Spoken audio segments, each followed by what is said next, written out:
그러니까 이런 식인 거죠. 항상 자기는 잘못을 하고 남자친구로부터 안 좋은 피드백이 들어오면 미안해 하고 자기가 잡고, 이 상태에서는 자존감이 좋아질 수가 없어요. 이런 분과 오래 만난 남자친구들의 특징은 뭐냐면 굉장히 좋은 사람 컴플렉스가 있단 말이에요. 더 이상 좋은 남자친구가 될 수 없어. 난 너에게 상처를 줄 뿐이야. 그러니까 자기는 절대 나쁜 사람이 안 될 가능성이 커요. 제가 진짜 친한 동생이면 저는 헤어지라고, 일단 헤어지고 나서 그 다음부터 너를 만들어 놓고 그 다음에 이 사람을 다시 생각할지 말지 결정을 할 거라고 할 것 같아요. 양브로의 정신세계. 안녕하세요. 정신건강의학과 전문의 양재진입니다. 네, 안녕하세요. 정신과사 양재욱입니다. 양떼들 안녕. 안녕. 오늘은 시크릿 토킹입니다. 자존감이 낮은 이들이 연애할 때 어떤 공통점을 보이는지에 대해서 사연과 함께 다뤄보도록 하겠습니다. 20대 여자입니다. 남자친구가 힘들어할 정도로 심하게 의존하고 집착합니다. 연애에 있어서도 자존감이 낮은 탓에 4년째 사귀고 있는 남자친구와 2번의 이별의 위기가 있었어요. 첫 번째는 회사 일로 지치고 힘든 제가 우울하고 힘든 감정을 남자친구에게 너무 있는 그대로 다 쏟아부은 탓에 남자친구가 지쳐서 감정은 쓰레기통이 된 것 같다, 너에게 더 좋은 남자친구가 되어줄 자신이 없다라고 하며 이별을 고했었는데, 저는 이별이 너무 두려워 미안하다고 하면서 겨우 붙잡았습니다. 두 번째는 제가 코로나 격리를 하고 있을 때 집에 있으면서 종일 남자친구 연락이 오기를 기다리곤 했습니다. 남친이 퇴근했는데 일찍 잔다는 말을 들으면 너무 서운했어요. 생각이 꼬리에 꼬리를 물고 우울해지고 혹시 마음이 식은 건 아닐지 연락이 안 되는 게 섭섭하고 싫었어요. 그 모습을 보고 남자친구는 내가 너에게 상처만 주는 사람 같아 라고 했습니다. 그때도 제가 붙잡으면서 미안하다고 사과했습니다. 연애에 있어서 기준이 제가 아니라 항상 남자친구에게 가 있고 답장이 없으면 5만 가지 생각이 듭니다. 매 순간 확인받고 싶어하는 행동들은 이전 연애부터 계속 문제가 되어왔던 부분 같아요. 남자친구와 헤어지는 건 너무 두려운데 남자친구에게 변한 저의 모습을 보여줄 수 있을지도 모르겠습니다. 자존감이 낮은 연애에서 벗어나려면 어떻게 해야 할까요? 사실 이제 20대 초중반에 연애를 하는 분들에서는 많이 나타나는 모습이죠. 20대 초중반에는 나라는 사람의 자아가 완전히 갖춰지지 않은 상태니까 누군가와 만나서 감정을 교류하고 연애를 하면서 기준점이 내가 되지 못하고 상대방에게 모든 걸 맞춰주게 되는 행동들을 하게 되거든요. 마치 청소년기를 지내면서 부모에게 의지하면서 지내던 그 사람이 이제는 독립해서 성인이 될 나이인데 의지할 대상만 바뀔 뿐이지 제대로 성인이 되지 못한 그런 상태라고 볼 수 있는 거죠. 많은 분들이 이렇게 좀 기준을 이렇게 못 갖는 상태에서 상대방에게 정권을 좀 넘겨주고 상대방의 눈치를 보고 그 사람이 어떻게 하는가에 따라서 나도 그에 반응하는 식으로 이제 연애를 하시는 분들이 많이 계신 것 같아요. 그게 자존감이 낮은 증거이기도 한 거고, 내가 오롯이 잘 서 있지를 못하다 보니까 기댈 누군가가 필요하게 되고 그 기댈 누군가가 나를 잘 받아주지 않는다는 느낌이 들면 우울하고 슬프고 혹은 집착하고 화를 내고 그런 모습들을 20대 초중반에 굉장히 많이들 보이는 것 같아요. 회사 일로 지치고 힘든 상태에서 우울하고 힘든 감정을 남자친구에게 너무 있는 그대로 보여줬다. 그게 이제 남자친구 입장에선 감정 쓰레기통 같아 이렇게 얘기를 한 건데, 사실 남자친구가 아니면 이런 얘기를 할 수 있는 사람이 또 별로 없잖아요. 회사의 일 가지고 집에다 얘기하기도 어려운 거고 어떻게 보면 유일하게 내가 얘기할 수 있는 대상이었을 것 같긴 한데, 남자친구 입장에서 당연히 뭐 힘들 수는 있었겠으나 어느 정도였길래 너무 오랜 시간 반복이 됐겠죠 아마? 제 생각에 필터링 하나도 없이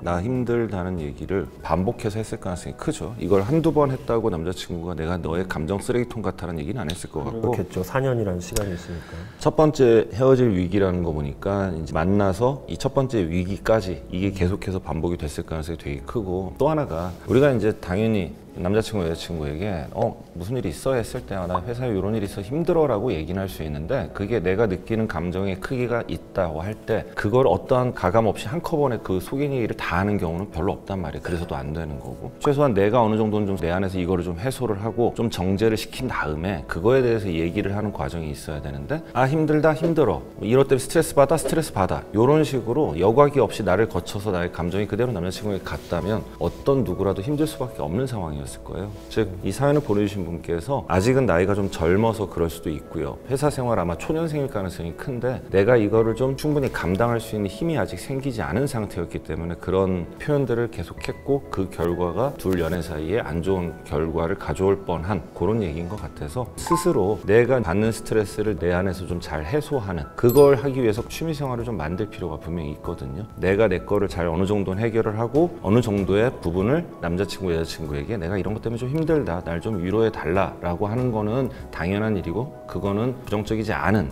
그런 모습인데 내가 어떠한 것도 해결하지 못한 채 내 안에 생기는 모든 감정을 갖다 상대방한테 쏟아붓는 거는 상대방 입장에서 굉장히 과하고 힘든 일이라고 생각이 들어요. 저는 이분이 갖고 있는 가장 큰 문제가 삶의 중심이 너무 남자친구인 것 같아요. 기본적으로 자기 기준이라는 건 당연히 없는 것 같고 본인 스스로 인지하고 있잖아요. 내가 남자친구한테 얼마나 의지하고 있고 의존하고 있고 집착하고 있는지 알고 있는데, 그러니까 이런 식인 거죠. 항상 자기는 잘못을 하고 남자친구로부터 안 좋은 피드백이 들어오면 미안해 하고 자기가 잡고, 이 과정이 반복되면서 이 상태에서는 자존감이 좋아질 수가 없어요. 나는 계속 부족하고 결국에 이 관계를 이어가기 위해서 내가 또 붙잡아야 되고 미안하다고 또 해야 되고, 그럼 이 관계를 유지도 하고 싶고 자존감도 올리고 싶다? 그러면은 지금 자기 삶에서 차지하고 있는 남자친구의 어떤 비중을 좀 줄여야 돼요. 지금 제가 볼 때 한 90% 이상을 차지하고 계신 것 같은데 의식적으로 한 50% 밑으로 줄이려고 하셔야 됩니다. 지금도 회사에서 당연히 스트레스 받고 힘든 일들이 있을 텐데 그것들을 남자친구, 여자친구에게 푸는 게 아니라 내 안에서 그거를 좀 해결하기 위한 취미 활동을 좀 만들어서 하시는 게 좋다는 생각이 듭니다. 그리고 내가 뭐 어떤 결정을 하거나 할 때 당연히 이제 배려하는 차원에서 내가 물어보는 건 뭐 필요하겠지만 내 결정권을 상대방한테 주고 상대방의 결정을 따라가는 순간 이건 의존인 거거든요. 이건 완전히 다른 얘기예요. 그러니까 내가 내 생각이 있는 상태에서 물어보고 그게 의견이 다를 때 그걸 조율해 나가야지, 난 아무 생각이 없는 상태에서 이걸 자꾸 넘겨주고 상대가 결정하는 걸 따라간다? 이런 식으로 흘러가게 되면 내 자존감도 올라갈 수도 없고 상대방은 상대방도 지칠 수밖에 없기 때문에 항상 나는 어떻게 결정할까를 분리해서 생각을 하셔야 됩니다. 남자친구가 어떻게 생각할지 말지는 이제 그 다음 문제고,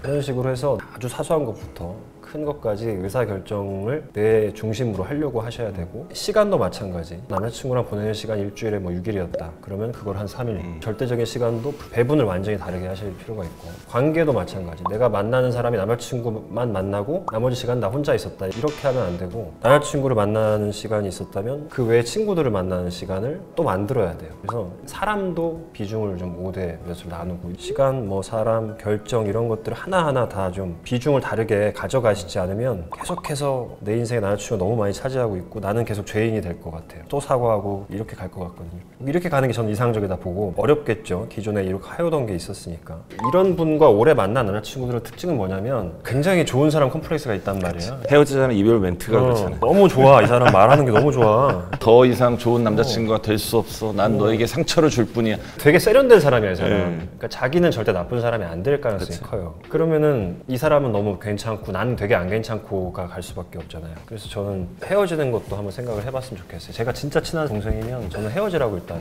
헤어지고 나서 그 다음부터 너를 만들어 놓고 그 다음에 이 사람을 다시 생각할지 말지 결정을 할 거라고 할 것 같아요.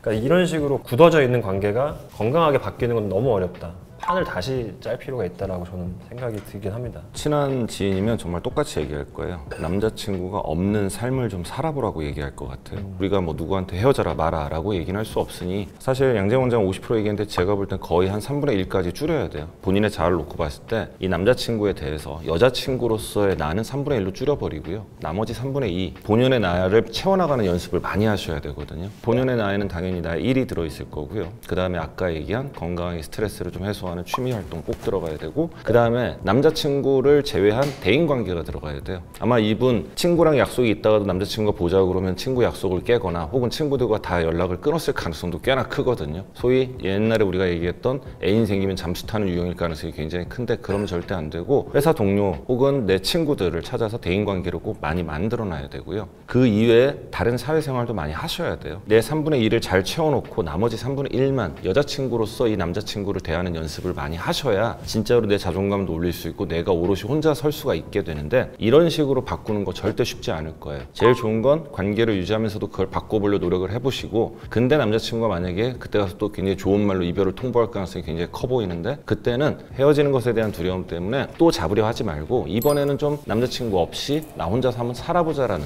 그런 결심을 좀 하셨으면 좋겠어요. 그리고 만에 하나 이 남자친구와 이별을 한다 하더라도 절대 사람으로 사람 덮으려고 하지 마세요. 또 새로운 사람에게 의지할 그럴 가능성이 굉장히 크신 분으로 보이는데, 남자친구가 없는 상태에서 나 혼자서 잘 살아가는 연습을 좀 하시고 내가 오롯이 잘 선 이후에 누군가를 만나시는 게 가장 바람직할 것 같습니다. 키포인트는 이거예요. 지금 관계가 대등하지 않아요. 근데 이거를 대등하게 하려고 노력을 해야 하는 거예요. 근데 이 남자친구가 그걸 받아들여 줄지 모르겠어요. 이 사람은 이게 너무 익숙하고 좋았을 것 같아요.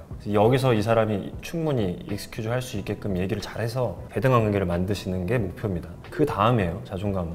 그렇게 이해하시면 될 것 같습니다. 자, 마인드 카페 어플 또 다운 받아주시고 사연 남겨주시고 짧은 사연이나 다루셨으면 하는 컨텐츠 댓글로 많이 남겨주십시오. 사연과 댓글 다 꼼꼼히 읽고 있습니다. 댓글 많이 남겨주세요. 양태들 안녕. 구독, 좋아요. 알림 설정 꾹.